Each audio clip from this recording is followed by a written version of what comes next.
Hey guys, welcome back to another one. So I've got the Roscoe 9 up in the stand. Jaguar dropper post cable kit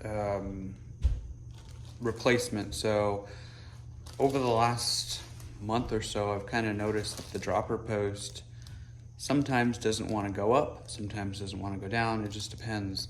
I've tried adjusting the tension on the cable and it seems to help initially, but I'm not sure if maybe there's a pinch or a kink in the cable inside, a sharp bend causing it to get stuck and not kind of run as smoothly. So I'm gonna do a cable replacement and we're gonna get right into it, show you what you need to do.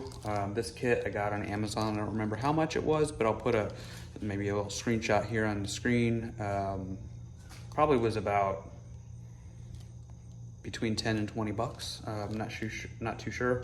But let's break into the Roscoe and see what all is required to change out a dropper post cable. Since this one is full integrated internal, so it comes here.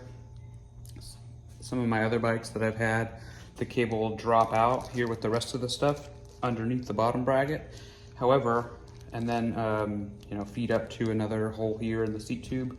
This bike is completely internal from up front all the way through. It comes, I believe, up through top of the bottom bracket and up the seat tube that way.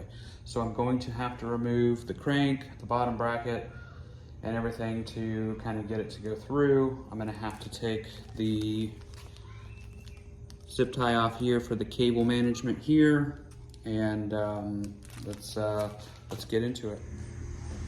So one of the first things that I'm gonna have to do, I'm gonna have to cut. I got a zip tie here, kind of holding stuff together. Got this cable rubber thing, doesn't really do much. Probably won't put that back on. And I'm thinking for the ease of everything, I'm gonna take off the dropper post lever so that way I can just pull this down and feed it through and pull it up to the seat post. So we'll get the cable off first, get the seat out, get that kind of cleaned up real quick. So the stock dropper lever from Ron Traeger, that's a 4 mil. Let's get this out. I'm gonna go ahead and loosen it all the way because I do want it all the way off. Now that this is off, I'm gonna pull this, hopefully without losing the little bolt there. Feed it back through, and I'm gonna go ahead and tighten it down. So just kind of let this hang out for a sec, and then we'll go over here, we'll loosen the seat post clamp and start pulling it through. I guess what I should probably also do, I should go ahead and cut this guy, I believe. There we go. Yep, so that's done. So that part, don't lose that part. That keeps your cables nice and pulled tight so that way they're not rattling inside the frame. So we'll just replace this with a new zip tie when we get to getting everything all buttoned up. So don't forget to put this back in. Well, yep. So just get that broken free. And this doesn't have to be super loose, just enough to kind of start getting that seat post pulled out. What I like to do is kind of push the dropper cable in as I'm pulling out the seat post. You guys see, it makes it a little bit easier. Obviously, with that removed from the handlebar, you can kind of get to it a lot easier. So we're all the way through there. And then we're gonna take this, pull it down just a bit, and slide it off, and there's our dropper post.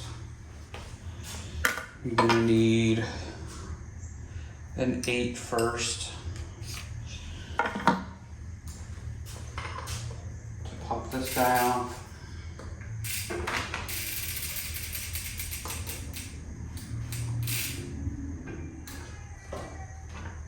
There we go. Okay, so with with that, the cranks are off. This is a good opportunity to take a rag and wipe these off because there's a lot of dirt that gets in there that you normally can't get to. Put a wipe in this area where you can't normally reach. Put the rag in there. Slide out the other side, the non-drag side crank. Same thing on this side, opportunity to clean it up. We're taking these off. So once you get it to a certain point, you can just do it by hand. And if you look in there, that is still good green factory grease. Another opportunity here to wipe this part off. Let's push this down and we'll kind of see if we can see inside here. You can see where there's a hole for the frame going up that way. That's where the cable comes through. And I believe it kind of, it's tucked up underneath there. So if I push this down, I should be able to see it. You can kind of, you see it there in the top, right there. So that's the cable. That's how it feeds through. That's the dropper post cable. So we're gonna cut this and go from there.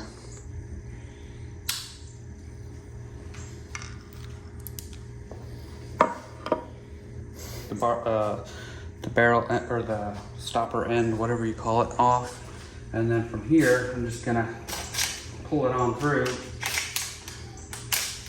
frame. And that's about it. Thinking I want to feed it down from the top. So we'll just throw this in, hope that we can get it to feed through and we'll be able to see it. Get these cranks out of the way.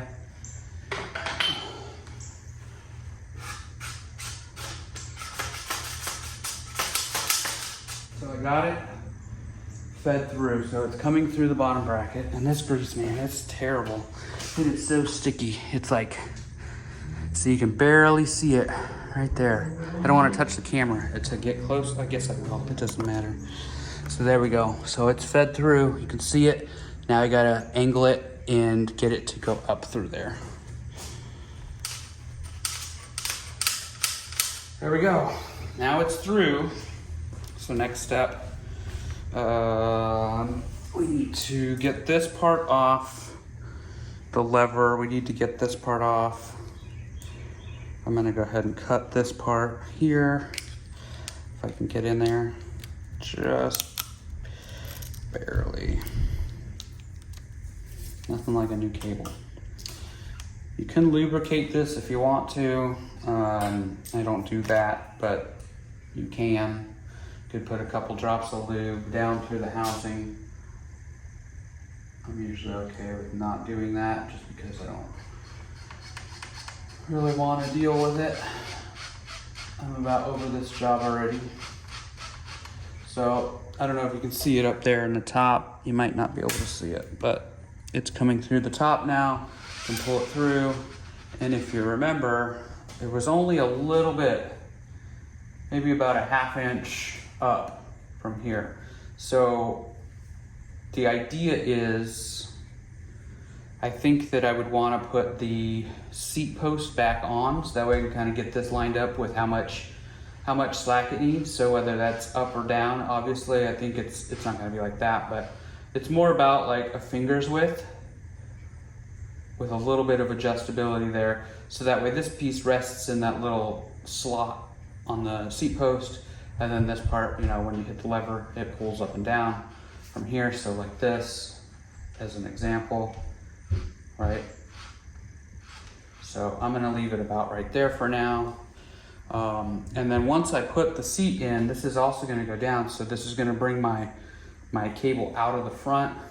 Gives me a little bit more slack. Hopefully it's not too long. I added about 4 inches or so of length to this install.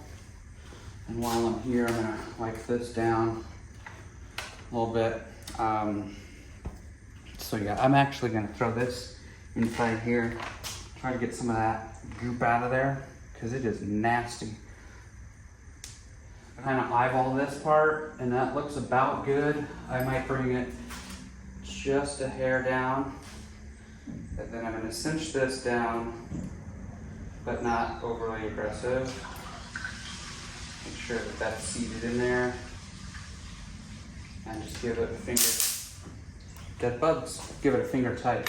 So now, if you see what I'm doing here, I'm going to feed this little guy through here. It kind of rests in there. You pull this down. My hands are slippery. And I probably don't have, I do have enough. I was gonna say, it's pretty tight, but you kind of want it to be a little snug because you want that lever to be, you know, when you push on it, you want it to do what it's supposed to do. So having it a bit tight there is gonna be just fine. We can loosen that up just a bit if we have to, if we find that it's actuating when we don't want it to. So from here, I'm gonna push this in just a bit to get it started, and then I'm gonna come back on the other side and pull it through the frame. Should have just came the other way. So that's that. Make sure it's nice and through. And I have a bit of slack here, not a whole bunch. I'm gonna be able to bring it in a little bit, but it's a lot better than how I had it before. It's a little bit too short. So now I'm gonna look inside. I'm gonna look inside that bottom bracket and make sure that it's up and tucked underneath, and it is, so it's out of the way, so when I put the bottom bracket back in, it's not gonna be a big deal. So the idea, we wanna make sure that before we cut this cable, before we cut the slack, we wanna make sure we have enough slack or not too much slack in the cable. There is a barrel adjuster here. I don't wanna have to rely on that. I kind of want to get it dialed from the get-go, and then as the cable wears out and stretches a bit, I can then use the barrel adjuster from there. So first to start, it's down and it's up. It's down and it's up. Everything back in reverse. So I'm going to put the bottom bracket back in, put the cranks back on, put the chain back on, cut the cable to length, put an end cap on it, get it out of the stand, adjust the seat as far as making sure it's straight, adjusting the lever position on the bar, so whether I need to rotate it up or down, that's something I'm gonna have to do standing over the bike. But as you can tell, kind of a pain in the ass, but it's not the end of the world. You just take the cranks off. You don't need a special tool to do that. You just need an Allen wrench, 8mm, and it's kind of like a square taper built-in removal type without the square taper. So basically there's a bolt on there that backs off the drive side crank, and then the other side just slips out. The bottom bracket gave me the most difficulty, so keep that in mind. Get yourself a nice sharp new bottom bracket tool. Get a high quality one. Not the end of the world for me. I did tear mine up quite a bit. You can see I'm gonna need a new one. Let's see if that'll focus. There you go. This one is chewed up. So it's still usable. I'm gonna clean it up. I'm gonna put it in, and we're gonna use it. But next time, or over the next week or so, I'm gonna look for a new one, order that, and then we'll just change this out and put it on properly and not over tighten it like Hulkamania did. And then this grease, man, I don't know. Look at this. It's like,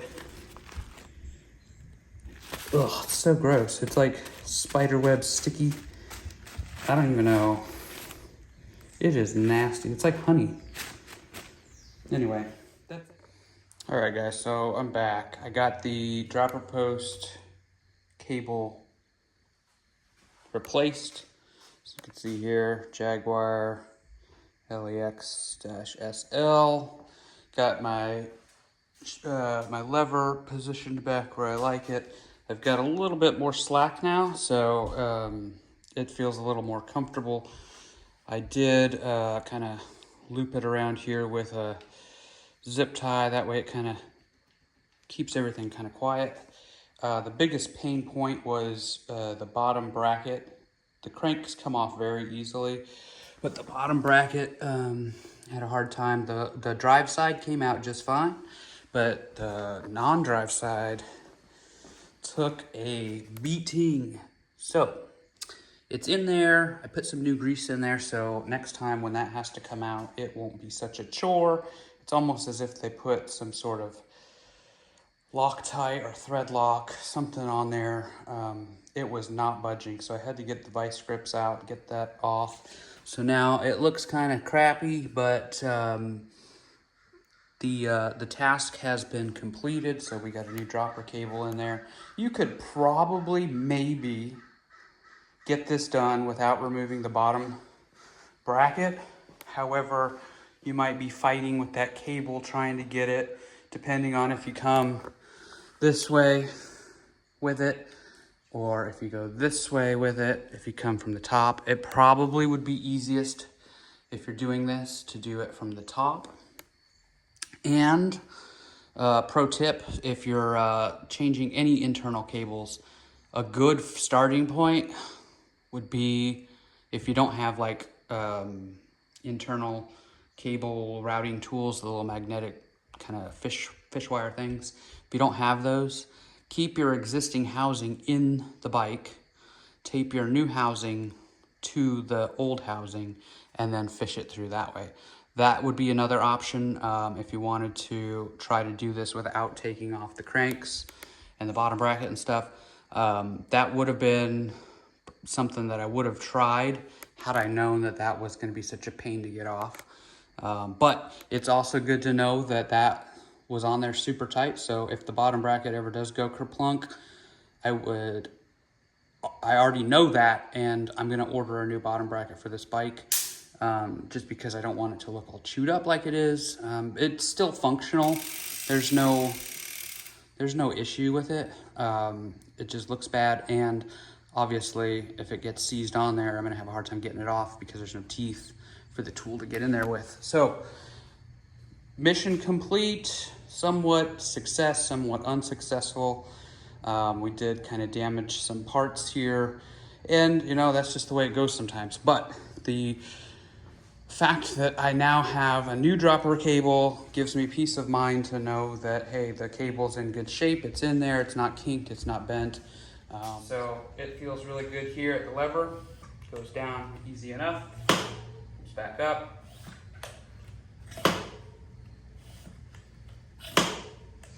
And that's gonna be it. Thanks again, and I'll see you on the next one.